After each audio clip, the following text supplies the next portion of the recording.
Soludo wọlé ìbò fún sáà kejì nípò gómìnà, ó dúpẹ́ lọ́wọ́ Tinubu.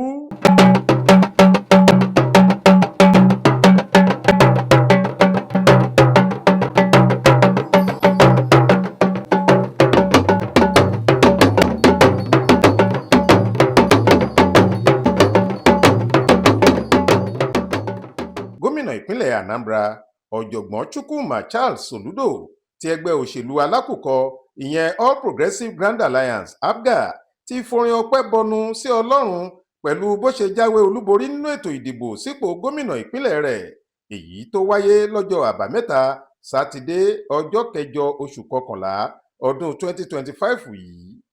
Bí gómìnà náà àti ìyàwó rẹ̀ Nonye Chukwuma ṣe ń jíjó ọpẹ́ látàrí ayọ̀ tó gba ọkàn wọn, bẹ́ẹ̀ lọkùnrin ẹni ọdún márùndínláàádọ́rin ọ̀hún ń gbóṣùbà fún ààrẹ ilẹ̀ wa Aṣíwájú Bọ́lá Ahmed Tinubu fún àtìlẹ́yìn àti ìwà àìfigbákanbọ̀kan nínú tí Tinubu fi hàn lásìkò tí ètò ìdìbò náà ń lọ lọ́wọ́.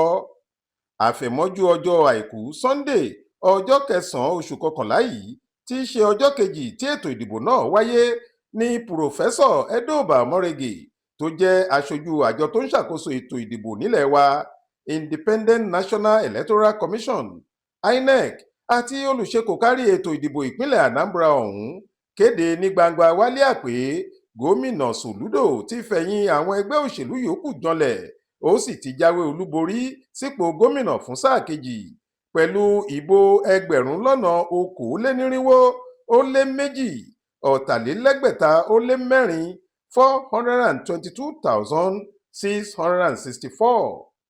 INEC ní ẹni tí ìbò rẹ̀ tún ṣe bí ẹni fẹ́ rú gọ́gọ́ tẹ̀lé Soludo ní olùdíje fún ẹgbẹ́ òṣèlú All Progressives Congress (APC) ọ̀gbẹ́ni Nicholas Ukachukwu.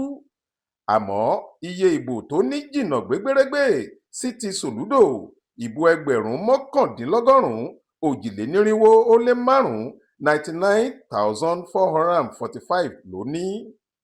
Ọkùnrin náà kéde pé ẹ̀yìn tí òròmọdìyẹ ń tọ̀ ìyá rẹ̀, bẹ́ẹ̀ làwọn ẹgbẹ́ òṣèlú 14 yòókù àtàwọn olùdíje wọn gbogbo ń tọ Soludo lẹ́yìn, kò sì sẹ́ni tí ìbò rẹ̀ tún ta sánsán tó bẹ́ẹ̀ jù bẹ́ẹ̀ lọ láàrin wọn. Kódà ipò kẹta ni alàgbà Paul Chukwuma ti ẹgbẹ́ òṣèlú Young Progressive Party (YPP) jábọ́ sí, nígbà tí ẹgbẹ́ òṣèlú People's Democratic Party (PDP) wà ní ipò kẹrin pẹ̀lú ìbò 1,200 péré. Aṣojú INEC ní gbogbo ìjọba ìbílẹ̀ 21 tó wà nípìnlẹ̀ Anambra ni Soludo ti mú ipò iwájú pátá, àti pé kò sí kọ́nu-kọ́họ kankan tó wáyé yàtọ̀ sí àwọn wọ́ọ̀dù péréte kan láwọn ìjọba ìbílẹ̀ bíi Anambra West, Anaucha, Awka South àti Onitsha South. Lẹ́yẹ-ò-sọkà sì làwọn ti wọ́gi lé èsì ìdìbò tó jáde láwọn ibi wọ̀nyẹn.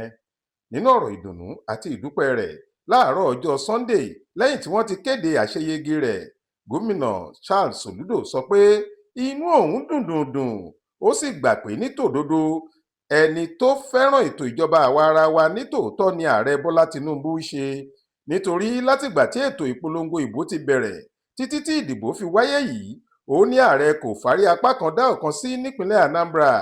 Ìlànà pín-in-re làáre ló lò láì fi ti ẹgbẹ́ òṣèlú tirẹ̀ APC ṣe. Soludo ní látìgbà tí INEC ti ń ṣètò ìdìbò pẹ̀lú ìmọ̀ ẹ̀rọ ìgbàlódé, ètò ìdìbò ti Anambra yìí ló sì dára jùlọ.